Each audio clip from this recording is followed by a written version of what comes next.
Sifter for the ear. News, interviews, reviews, cinema, TV, streaming. Action. Hi, y'all. This is Jerry Williams, a.k.a. TV Jerry. For a limited time, Netflix is now featuring some of Alfred Hitchcock's most popular thrillers, including The Birds, The Man Who Knew Too Much, Rear Window, and Vertigo. It'll also stream Hitchcock, the movie that starred Anthony Hopkins as the director. Speaking of film... Now you're going to shoot the most important one-time event on film when you could miss things while you're reloading and there's all these things that could happen. But we were like, yeah, we got to risk it. This is like worth it, and it'll be poetry and every shot will be intentional and beautiful. That was director Natalie Ray talking about why she insisted on shooting the most important scene in the Netflix documentary Daughters on film instead of video. That scene is a special daughter-daddy dance with fathers who are incarcerated at a Washington, D.C. jail. The doc actually originated in Richmond 8 years earlier, and today's other guest is co-director Angela Patton, who's also CEO and founder of Girls for Change that helps black girls prepare for the world. This doc took an 8-year journey to explore the complex strain these families face when their father is absent. It includes footage of the families at home and their incarcerated fathers. Sifter Review of the Week. Mountainhead on HBO or Max, whatever they're calling it this week. Steve Carell, Jason Schwartzman, Rami Youssef, and Corey Michael Smith play super-rich tech bros who gather at the titular home to hang. While they watch the world disintegrate in a major economic crisis due to their own AI software, they plan ways to make their power even greater. Actually, almost all they do is banter, with continuous jargon that's sometimes confusing. Luckily, the actors are fully invested in their characters, embracing the arrogant assholes that they are. Writer-director Jesse Armstrong is famous for creating Succession, and his fascination with the elite takes an even more disgusting tone here. While the energy of the actors and Armstrong's direction keeps it moving briskly, the dialogue gets tiresome, and ultimately these megalomaniacs are more contemptible than sympathetic. I gave Mountainhead 3 out of 5 stars. I'm delighted to have with me Natalie Ray and Angela Patton. Welcome to Sifter for the Ear. Thanks for having us. Hello. Great to be here. So, first of all, how did y'all meet? It's like 10 years ago now, which is wild. My best friend sent me Angela's TED Talk that, was so profound and moving. Footnote. Angela's TED Talk was about the father-daughter dance in prison. And I reached out to her and emailed her and said, hey, I've been working in, the short documentary space and doing a lot of stuff on young women's voices, and send her some work and just like, hey, do you want to have a conversation? Have you thought about ever turning this amazing program into a documentary? And she let me come to Richmond like pretty shortly after, and it started with a cup of coffee. Wow. And where did your idea come from originally, Angela? I know you're involved with Girls for a Change. Was that kind of the genesis of this? Yes. So the idea was born from these girls in Richmond, Virginia, unstoppable imagination. So it came out of just this deep desire of amplifying, the voices of Black girls that are usually overlooked in conversations, especially around incarceration. So these particular girls participate in a program we have in Richmond, Virginia. That's one of our signature programs called Girl Action Teams, where they're actually allowed to have a very brave space to think about issues in their community and how they want to see change through their own experiences and also their peers. And so this particular Girl Action Team decided to change the narrative of Black fatherhood. And then it just kind of expanded that they wanted to really focus on fathers that were incarcerated because one of their friends couldn't participate in the father-daughter dance that they wanted to have in the community. And so these girls wrote a letter to our former sheriff, C.T. Woody. At that time, he invited them in his office to have a conversation, said this was the best idea yet, and it was born. And so I was able to do a TED Talk about it.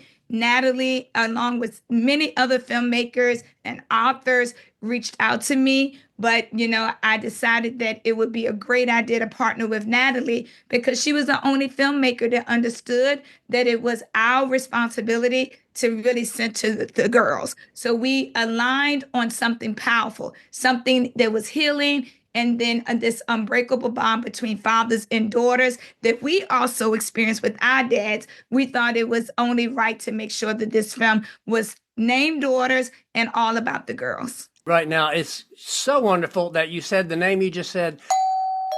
Surprise guest drop in. My name is Sheriff C.T. Woody Jr. I'm retired. Footnote. C.T. Woody was Richmond Sheriff from 2006 to 2017.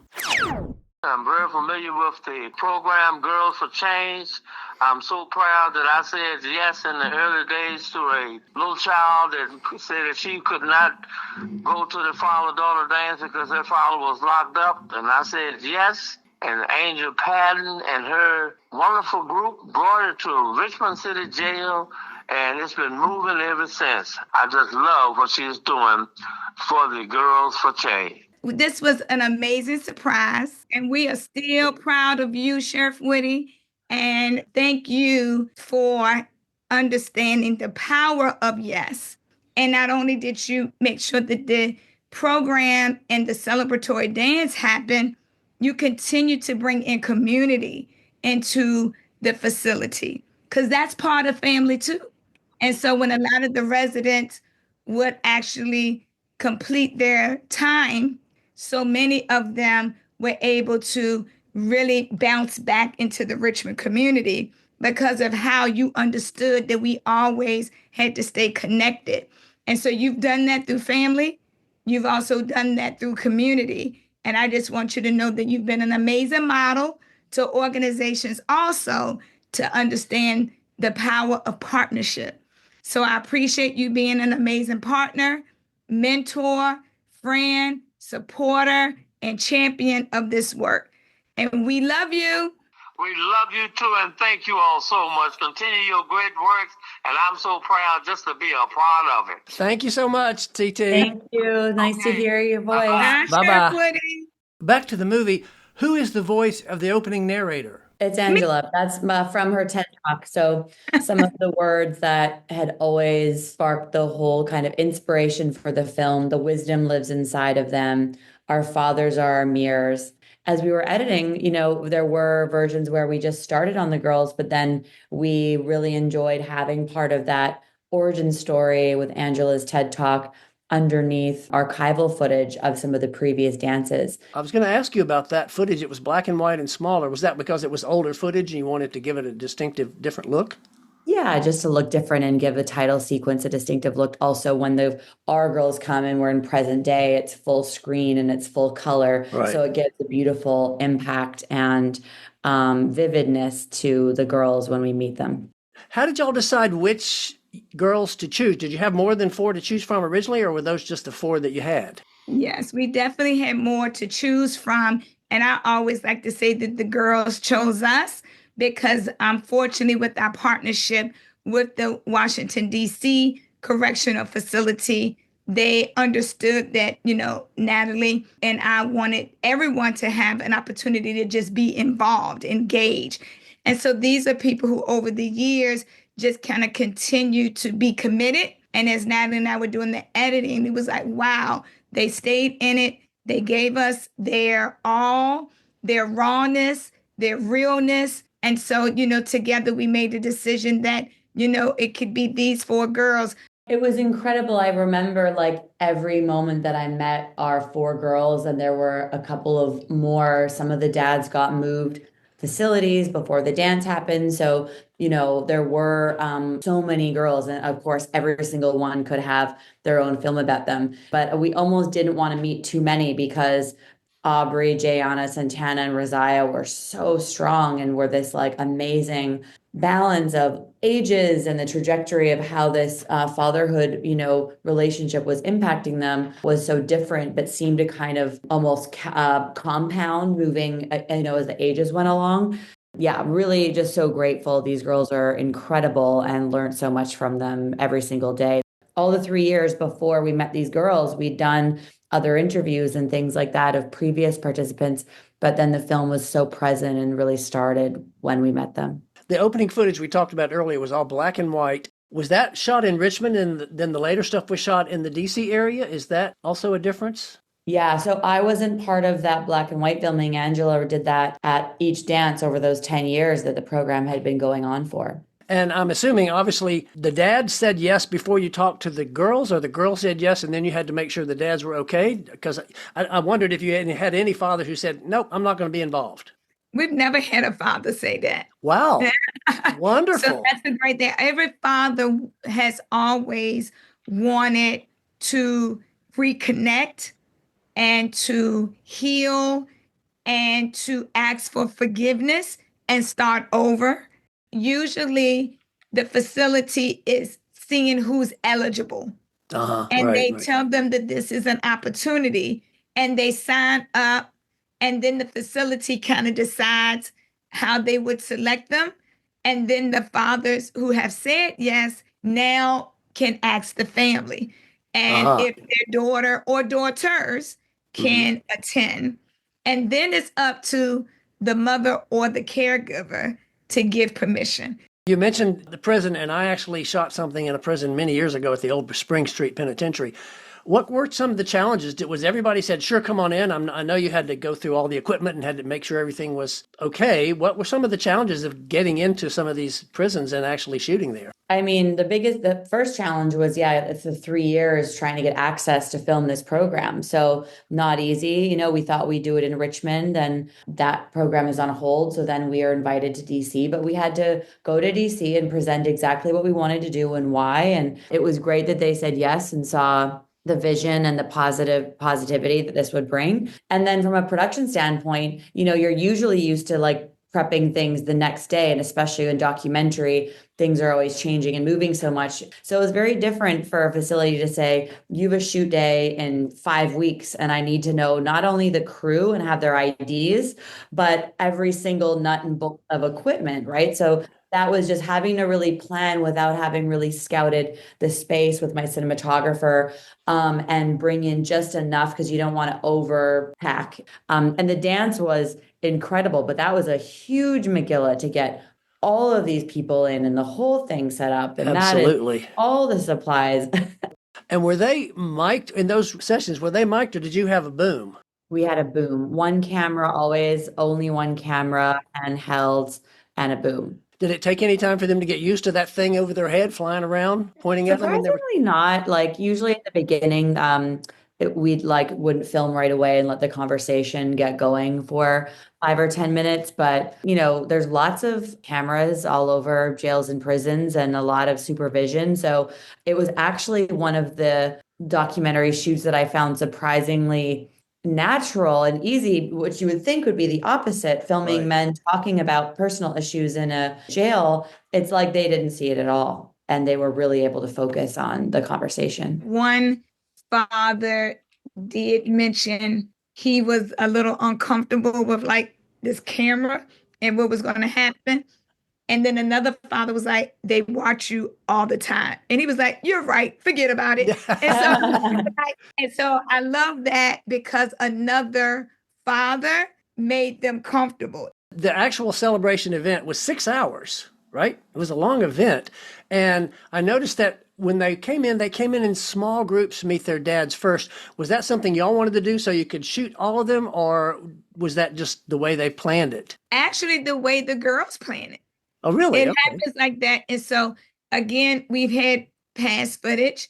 And so, you know, when Natalie also looked at it, she sees already that the girls kind of meet their fathers. Yeah, like the weight of capturing this one moment and this dance to the fullest power that it has, and to really relate that to an audience was such a big responsibility, and going like, how are we going to do this and how are we going to get it? So it was really helpful to see Angela's previous footage and talk to her about how her and the girls have designed, you know, the reunion, and that typically happens when the fathers are seated.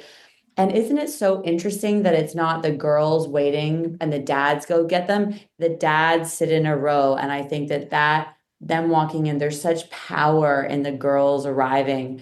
It's just like it's such a beautiful metaphor for everything that's happening in that moment as well. We also wanted it to be as soulful and human as possible. And you're not allowed to control any elements, right? No lighting, no camera equipment. So we were like, well, the only thing we can control is what we film it on. And wouldn't it be so beautiful and timeless if we shot this on 16 millimeter film to Oh, kind of wow. cut some of that harsh grittiness that regular prison documentaries have, and the way that often these men are showed in a dark, gritty, kind of harsh light. And that if we did it on 16 millimeter, the humanity and the skin tones and the softness would be present. So people thought we were absolutely nuts. And we're like, wait, so now you're going to shoot the most important one-time event on film when you could miss things while you're reloading and there's all these things that could happen. But we were like, yeah, we got to risk it. This is like worth it. And it'll be poetry and every shot will be intentional and beautiful. So we had two 16 millimeter cameras set up in the hallway. The girls were live, so we could always get audio from them no matter where they were. Footnote. The girls were lav. That means they're wearing microphones called lavaliers.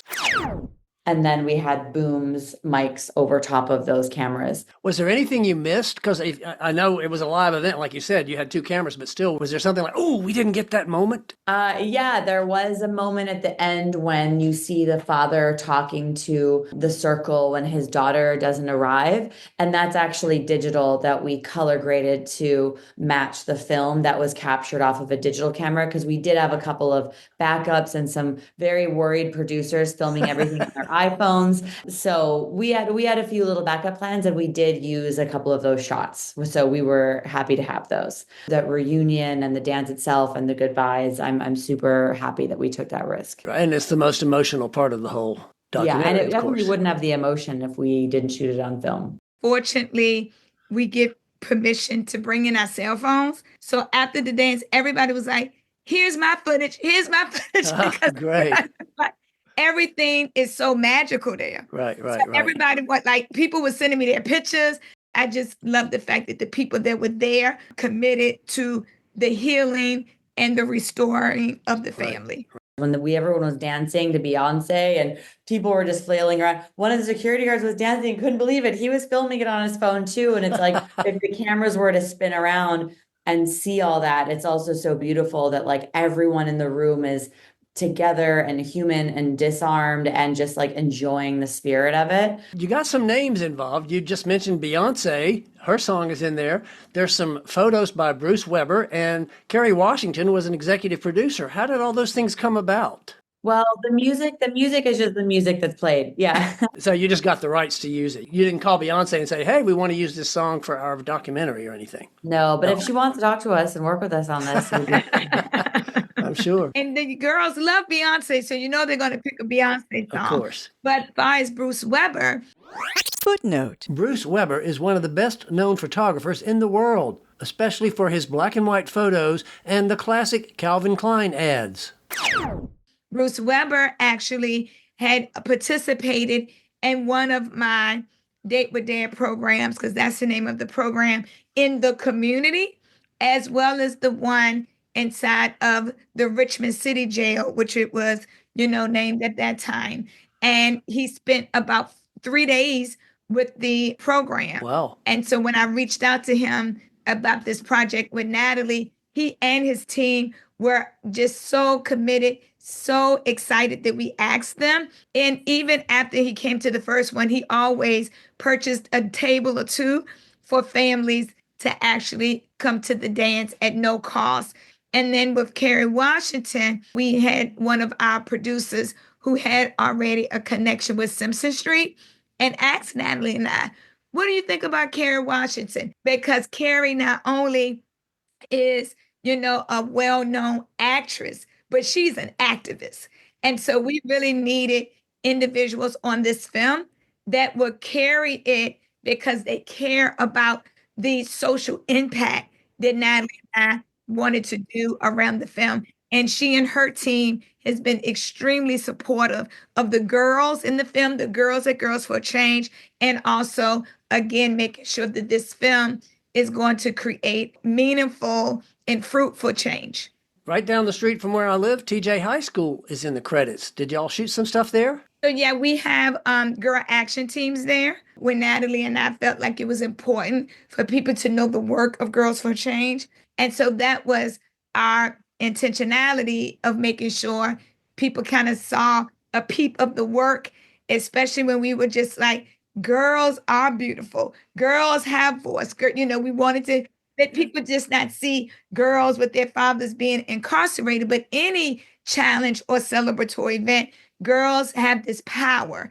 I found out that a lot of those girls had experienced a father that was incarcerated. So they felt that that was their responsibility and also the way to kind of just uplift them a little bit to help out with the film. Yeah. So it's interesting because it was a long process. Then you got raves at film festivals. Then you got to deal with Netflix. What's next? Our impact campaign is what's happening now. This is, a story with many themes. It's very complex, and it is a social change film. It's a social impact film. When Natalie asked me to co-direct and partner with her on this, we understood that this was a long game, not because of the long game of how long it's going to take to make the film. Right. But the long game of how long it would take to create change. Because it's a tool now, a tool for prison reform organizations, a tool for girl-centered organizations, a tool for family unification organizations, research and data, and policy change. And so, yeah, we were lucky that the last year with Netflix was putting the film out and publicity and festivals and everything, but it didn't really give us a chance as much to do all the impact stuff. So now it's really exciting that we can embark on a lot of that and really get the communities in DC, Richmond, and all across America to really see it, talk in schools. I was at Johns Hopkins University the other week doing a Stories That Matter kind of impact screening. So there's so much we can do with this film, and that's what documentaries are all about.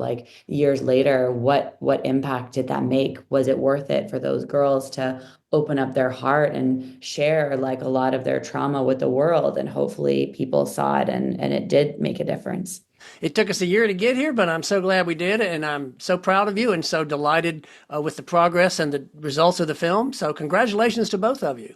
Thanks so much for having us. And it's an honor to be able to have a conversation with individuals that are making sure stories are being told, because a lot of people who are listening to your podcast, they're the ones that have their boots on the ground, that are ready to join us in this race and, make sure that this movement moves some things. So I'm really excited about being here with you today. And again, thank you for our surprise, which was really big. Was so sweet. That was amazing. Great. I'm glad you enjoyed it. That's the first time we've been surprised on any interview. I know, we never got it.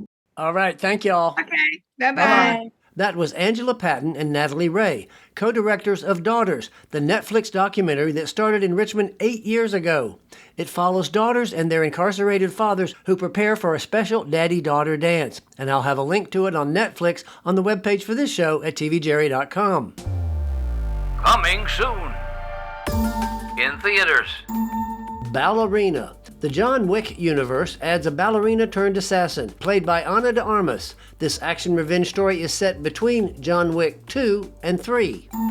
The Phoenician Scheme. The latest from Wes Anderson stars Benicio del Toro as a wealthy businessman who appoints his only daughter, a nun, as sole heir to his estate. Also with Tom Hanks, Scarlett Johansson, Bill Murray, Benedict Cumberbatch, Willem Dafoe, and Michael Cera. Pavements, an experimental musical biopic that's being called docufiction about the American indie band Pavement. It combines scripts with footage, a musical play, and a museum. The Ritual is the latest possession picture, and this one allegedly tells the story that inspired William Peter Blatty's novel, The Exorcist, with Al Pacino and Dan Stevens as two priests who face off with the devil. Dan to Dan Evil Eye. This animated Japanese import is based on the popular manga series. TV and streaming. Stick on Apple. Owen Wilson stars as a golfer whose career went wrong, and now he's mentoring a teenage phenomenon. Predator, Killer of Killers on Hulu. This is an animated anthology film with predators going head-to-head against Vikings, ninjas, and a World War II pilot. The Survivors on Netflix. 3 teens died during a devastating storm in Australia 15 years ago, while the 2 who survived are burdened with guilt. Ocean with David Attenborough on Disney. As it sounds, David Attenborough's latest film exploring the ocean. Good Night and Good Luck on HBO and CNN. George Clooney's Broadway hit about the career of Edward R. Murrow and is being shown live direct from Broadway on CNN and HBO. Next week will be part 2 of my interview with Francoise and Peter Kirkpatrick about the Fringe Film Festival. We'll be covering the changes, the challenges, and the ultimate closing of the festival. This is Jerry Williams. Thanks for listening. For more Sister, including literally thousands of reviews, Visit tvjerry.com. That's a wrap.